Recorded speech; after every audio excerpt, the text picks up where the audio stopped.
ರಾಜ್ಯದ 14 ಜಿಲ್ಲೆಗಳಿಗೆ ಇವತ್ತು ಯೆಲ್ಲೋ ಅಲರ್ಟ್ ಅನ್ನು ಘೋಷಣೆ ಮಾಡಲಾಗಿದೆ. ರಾಜ್ಯದ ಅನೇಕ ಕಡೆ ಮಳೆ ಸಾಧ್ಯತೆ ಇದೆ ಅಂತ ಹವಾಮಾನ ಇಲಾಖೆ ಮುನ್ಸೂಚನೆಯನ್ನು ಕೊಟ್ಟಿದೆ.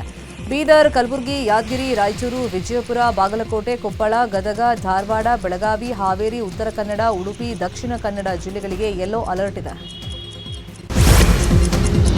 ಯಾದಗಿರಿಯಲ್ಲಿ ಧಾರಾಕಾರ ಮಳೆ ಸುರಿದಿದೆ. ವಡಗೇರಾ ತಾಲೂಕು ಮಾಚನೂರು ಗ್ರಾಮದಲ್ಲಿ ಸುರಿದ ಭಾರೀ ಮಳೆಗೆ ರಸ್ತೆಗಳು ಜಲಾವೃತವಾಗಿವೆ. ಮಳೆಗೆ ರಸ್ತೆಗಳು ಸಂಪೂರ್ಣ ಬಂದ್ ಆಗಿದೆ. ಮಳೆರಾಯನ ಆಗಮನಕ್ಕಾಗಿ ಕಾಯ್ತಾ ಇದ್ದ ರೈತರು ಖುಷಿಪಟ್ಟಿದ್ದಾರೆ.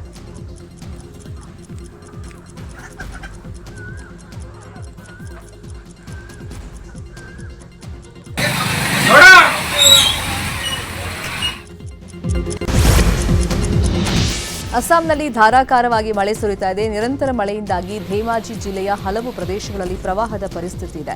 ಹಲವು ಕಡೆ ಭೂಕುಸಿತ ಉಂಟಾಗಿದ್ದು ರಸ್ತೆ ಸಂಪರ್ಕ ಕಡಿತಗೊಂಡಿದೆ. ಮಳೆಯಿಂದ ಸುಮಾರು 22,000 ಜನ ಸಂತ್ರಸ್ತರಾಗಿದ್ದಾರೆ. ಕೊಪ್ಪಳ ಜಿಲ್ಲೆಯಲ್ಲಿ ಮಳೆ ಬಾರದೇ ಇರೋದ್ರಿಂದ ಅನ್ನದಾತರು ಕಂಗಾಲಾಗಿದ್ದಾರೆ. ಮಳೆಗಾಗಿ ರೈತರು ದೇವರಿಗೆ ಹರಕೆಯನ್ನು ಸಲ್ಲಿಸ್ತಾ ಇದ್ದಾರೆ. ತಾವರಗೆರ ಪಟ್ಟಣದಲ್ಲಿನ ಸಂಗನಗೌಡ ಸರನಾಡಗೌಡರು ದೇವರಿಗೆ ಜಲಾಭಿಷೇಕವನ್ನು ಮಾಡಿಸಿದ್ದಾರೆ. ಮೇಗಲಪೇಟೆಯಲ್ಲಿರುವಂತಹ ಈಶ್ವರ ದೇವರಿಗೆ 101 ಬಿಂದಿಗೆ ನೀರು ತಂದು ಅಭಿಷೇಕವನ್ನು ಮಾಡಲಾಗಿದೆ.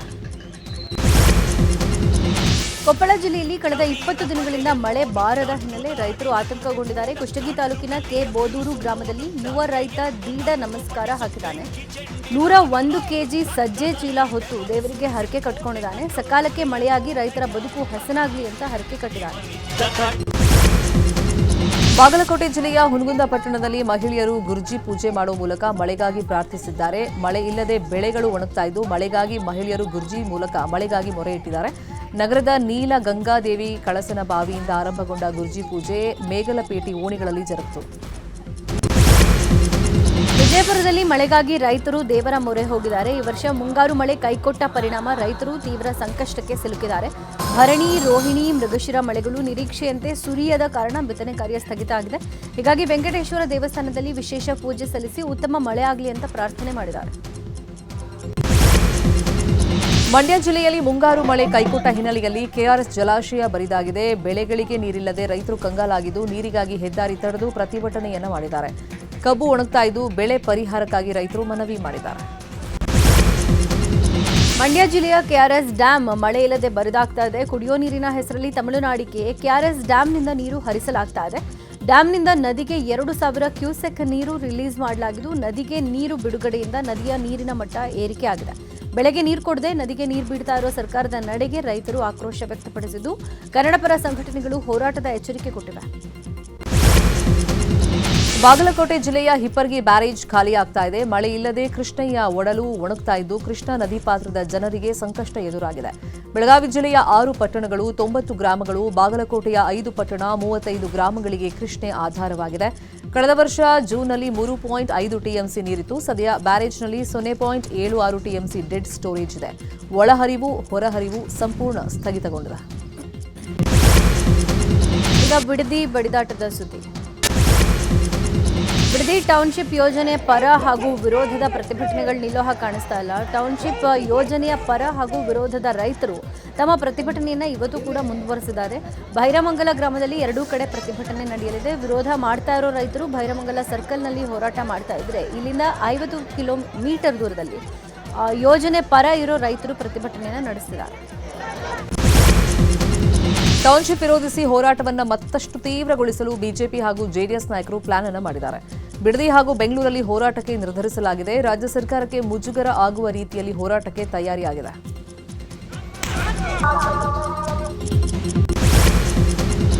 ಈಗ ರಾಜ್ಯದ ಪ್ರಮುಖ ಸುದ್ದಿಗಳು. ನಾಳೆಯಿಂದ ರಾಜ್ಯದಲ್ಲಿ ಮತದಾರರ ಪಟ್ಟಿಯ ವಿಶೇಷ ಸಮಗ್ರ ಪರಿಷ್ಕರಣೆ ಆರಂಭ ಆಗಲಿದೆ. ಮತಗಟ್ಟೆ ಮಟ್ಟದ ಅಧಿಕಾರಿಗಳು ಮನೆ ಮನೆಗೆ ಭೇಟಿ ಕೊಟ್ಟು ಹೊಸ ಹೆಸರು ಸೇರ್ಪಡೆ, ಅನರ್ಹರ ಹೆಸರು ತೆಗೆದುಹಾಕುವುದು ಮತ್ತು ತಿದ್ದುಪಡಿ ಮಾಡುವ ಮೂಲಕ ಪಟ್ಟಿಯನ್ನು ನವೀಕರಿಸಲಿದ್ದಾರೆ. ಅಂತಿಮ ಪಟ್ಟಿಯನ್ನು ಅಕ್ಟೋಬರ್ 7ನೇ ತಾರೀಕು ಪ್ರಕಟ ಮಾಡಲಾಗುತ್ತೆ. ಕೇಂದ್ರ ಹಾಗೂ ರಾಜ್ಯ ಸರ್ಕಾರಗಳು ವಿದ್ಯುತ್ ವಲಯವನ್ನು ಖಾಸಗೀಕರಣಗೊಳಿಸಲು ಕೈಗೊಂಡಿರುವ ಕ್ರಮವನ್ನು ವಿರೋಧಿಸಿ ಇವತ್ತು ಶಿವಮೊಗ್ಗ ಜಿಲ್ಲೆ ಸಾಗರದಲ್ಲಿ ಬಂದ್ ಮಾಡಲಾಗ್ತಾ ಇದೆ. ಕರ್ನಾಟಕ ರಾಜ್ಯ ರೈತ ಸಂಘದಿಂದ ಬಂದ್ಗೆ ಕರೆಯನ್ನು ನೀಡಿದ್ದು ಬಂದ್ಗೆ ಉತ್ತಮ ಪ್ರತಿಕ್ರಿಯೆ ವ್ಯಕ್ತವಾಗ್ತಾ ಇದೆ. ಗಣಪತಿ ದೇವಸ್ಥಾನದಿಂದ ಟ್ರ್ಯಾಕ್ಟರ್ಗಳ ಮೂಲಕ ಬೃಹತ್ ಮೆರವಣಿಗೆ ಆಯೋಜನೆ ಮಾಡಲಾಗಿದೆ. ಕೋಲಾರ ಜಿಲ್ಲೆ ಮಾಲೂರು ತಾಲೂಕಿನಲ್ಲಿ ರಾಜಕೀಯ ಜಟಾಪಟಿಗೆ ಕಾರಣವಾಗಿರುವಂತಹ ಅಗಲಕೋಟೆ ಜಮೀನು ಒತ್ತುವರಿ ಆರೋಪಕ್ಕೆ ಇವತ್ತು ತೆರೆ ಬೀಳುವಂತಹ ಸಾಧ್ಯತೆ ಇದೆ. ಗ್ರಾಮದಲ್ಲಿ ಖಾಸಗಿ ಕಂಪನಿ ಖರೀದಿ ಮಾಡಿರುವಂತಹ 100 ಎಕರೆ ಜಾಗದಲ್ಲಿ ಕೆರೆ, ರಾಜಕಾಲುವೆ, ನಕಾಶೆ, ರಸ್ತೆ ಒತ್ತುವರಿ ಆರೋಪದ ಹಿನ್ನೆಲೆಯಲ್ಲಿ ಇವತ್ತು ಜಮೀನು ಹದ್ದುಬಸ್ತು ಗುರುತು ಮಾಡೋದಕ್ಕೆ ತಹಶೀಲ್ದಾರ್ ಎಂಬಿ ರೂಪಾ ಆದೇಶವನ್ನು ಕೊಟ್ಟಿದ್ದಾರೆ. ಈಗಾಗಲೇ ಹಣ ಕೊಟ್ಟು ಬಸ್ ಪಾಸ್ ಪಡೆದಿರೋ ವಿದ್ಯಾರ್ಥಿಗಳ ಪಾಸ್ ಹಣ ವಾಪಸ್ ಆಗಲಿದೆ. ಬಸ್ ಪಾಸ್ ಹಣ ಮರುಪಾವತಿಗೆ ಅರ್ಜಿ ಸಲ್ಲಿಸೋಕೆ ಇವತ್ತಿನಿಂದ ಅವಕಾಶ ಕೊಡಲಾಗಿದೆ. ಸೇವಾ ಸಿಂಧು ಪೋರ್ಟಲ್ ಮೂಲಕ ಅರ್ಜಿ ಸಲ್ಲಿಸುವಂತೆ ರಾಜ್ಯ ಸರ್ಕಾರ ತಿಳಿಸಿದೆ. ಬೆಂಗಳೂರು ದಕ್ಷಿಣ ಜಿಲ್ಲೆಯ ಚನ್ನಪಟ್ಟಣದ ದೇವರಹಳ್ಳಿ ಗ್ರಾಮದಲ್ಲಿ ಕೆಂಪೇಗೌಡರ ಬ್ಯಾನರ್ಗೆ ಬೆಂಕಿಯನ್ನು ಹಚ್ಚಲಾಗಿದೆ. ತಡರಾತ್ರಿ ಕಿಡಿಗೇಡಿಗಳು ಕೆಂಪೇಗೌಡರ ಬ್ಯಾನರ್ಗೆ ಬೆಂಕಿಯನ್ನು ಹಚ್ಚಿದ್ದು ಗ್ರಾಮಸ್ಥರು ಆಕ್ರೋಶವನ್ನು ವ್ಯಕ್ತಪಡಿಸಿದ್ದಾರೆ. ತಪ್ಪಿತಸ್ಥರಿಗೆ ತಕ್ಕ ಶಿಕ್ಷೆ ಆಗಬೇಕು ಅಂತೇಳಿ ಗ್ರಾಮಸ್ಥರು ಒತ್ತಾಯವನ್ನು ಮಾಡಿದ್ದಾರೆ. ಉದ್ಯಮಿ ವೈಶಾಖ್ ಆತ್ಮಹತ್ಯೆ ಬೆನ್ನಲ್ಲೇ ಮೊದಲ ಬಾರಿಗೆ ನಟಿ ಕೃಷಿ ತಾಪಂಡ ಸುದೀರ್ಘವಾಗಿ ಪೋಸ್ಟ್ ಅನ್ನು ಮಾಡಿದ್ದಾರೆ. ಹೃದಯಕ್ಕೆ ಹತ್ತಿರವಾಗಿದ್ದವರನ್ನ ಕಳ್ಕೊಂಡು ದುಃಖಿಸ್ತಾ ಇದ್ದೀನಿ. ಊಹಿಸದ ರೀತಿಯಲ್ಲಿ ನನ್ನ ಜೀವನ ಬದಲಾಗಿದೆ. ನನ್ನನ್ನು ಪ್ರೀತಿಯಿಂದ ನೋಡಿಕೊಂಡ ವ್ಯಕ್ತಿಯನ್ನ ಕಳ್ಕೊಂಡಿದ್ದೀನಿ ಅಂತ ಇನ್ಸ್ಟಾದಲ್ಲಿ ಭಾವುಕ ಪೋಸ್ಟ್ ಅನ್ನು ಹಾಕಿದ್ದಾರೆ.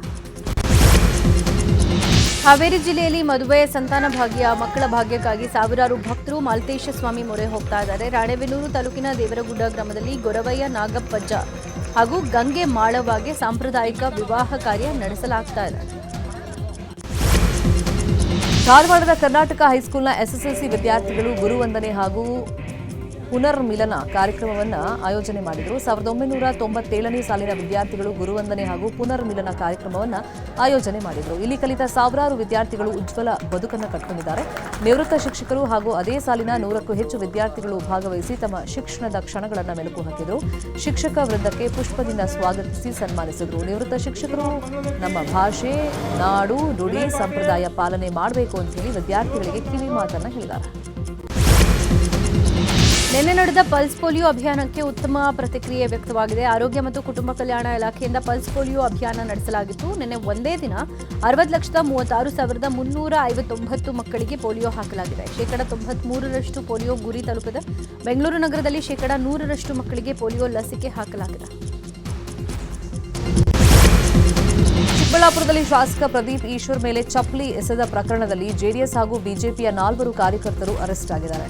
ಹಾಗಾಗಿ ಇವತ್ತು ಚಿಕ್ಕಬಳ್ಳಾಪುರಕ್ಕೆ ತೆರಳುತ್ತಿರುವಂತಹ ಜೆಡಿಎಸ್ ಯುವ ನಾಯಕ ನಿಖಿಲ್ ಕುಮಾರಸ್ವಾಮಿ ಬಂಧಿತರ ಮನೆಗೆ ಭೇಟಿಯನ್ನು ಕೊಡಲಿದ್ದಾರೆ. ಸಂಸದ ತೇಜಸ್ವಿ ಸೂರ್ಯ ಬಿಎಂಟಿಸಿ ಬಸ್ ಪ್ರಯಾಣಿಕರ ಜೊತೆ ಸಂವಾದ ನಡೆಸಿದ್ದಾರೆ. ಬೆಂಗಳೂರಿನ ಶಾಂತಿನಗರ ಬಸ್ ನಿಲ್ದಾಣಕ್ಕೆ ಭೇಟಿ ಕೊಟ್ಟು ಪ್ರಯಾಣಿಕರ ಸಮಸ್ಯೆ ಆಲಿಸಿದ್ದಾರೆ. ಸರಿಯಾದ ಸಮಯಕ್ಕೆ ಬಸ್ ಬರ್ತಾ ಇದೆಯಾ, ಏನಾದರೂ ಸಮಸ್ಯೆ ಇದೆಯಾ ಅಂತ ಪ್ರಶ್ನೆಗಳನ್ನು ಕೇಳಿ ಪ್ರಯಾಣಿಕರಿಂದ ಮಾಹಿತಿ ಪಡ್ಕೊಂಡಿದ್ದಾರೆ.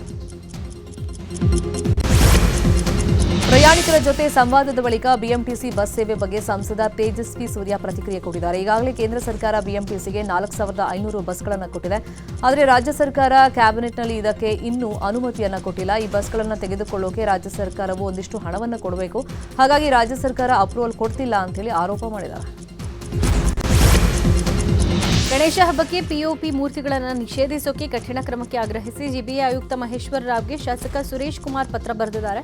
ಸೆಪ್ಟೆಂಬರ್ 14ನೇ ತಾರೀಕು ಗಣೇಶ ಹಬ್ಬ ಇದೆ. ಪಿಒಪಿ ಮೂರ್ತಿಗಳ ಬಳಕೆ ನಿಷಿದ್ಧ ಇದ್ರೂ ಕೂಡ ಅನೇಕ ಕಡೆ ಬಳಕೆ ಮಾಡಲಾಗ್ತಾ ಇದೆ. ಇದರಿಂದ ಕೆಲವೊಂದು ಕ್ರಮಗಳನ್ನು ಕಟ್ಟುನಿಟ್ಟಾಗಿ ಕೈಗೊಳ್ಳಬೇಕು ಅಂತ ಮನವಿ ಮಾಡಿದ್ದಾರೆ. ಬೆಂಗಳೂರಿನ ಯಲಹಂಕದಲ್ಲಿ ಕೆಂಪೇಗೌಡ ಜಯಂತಿ ವಿಚಾರವಾಗಿ ರಾಜಕೀಯ ಜಟಾಪಟಿ ಜೋರಾಗಿದೆ. ಸಂಸದ ಸುಧಾಕರ್ ಬೆನ್ನಲ್ಲೇ ಮಾಜಿ ಸಿಎಂ ಡಿವಿ ಸದಾನಂದಗೌಡ ವಿರುದ್ಧ ಶಾಸಕ ಎಸ್ಆರ್ ವಿಶ್ವನಾಥ್ ವಾಗ್ದಾಳಿಯನ್ನು ಮಾಡಿದ್ದಾರೆ. ಬಿಜೆಪಿ ನಾಯಕರಾಗಿ ಕಾಂಗ್ರೆಸ್ ಕಾರ್ಯಕ್ರಮಕ್ಕೆ ಹೇಗೆ ಹೋದ್ರು? ಡಿವಿ ಸದಾನಂದಗೌಡ ಅವರದ್ದು ವಕ್ರಬುದ್ಧಿ. ಡಿವಿಎಸ್ ಒಕ್ಕಲಿಗರಲ್ಲ, ಮಂಗಳೂರಿನವರನ್ನ ಒಕ್ಕಲಿಗ ಅಂತಾರ?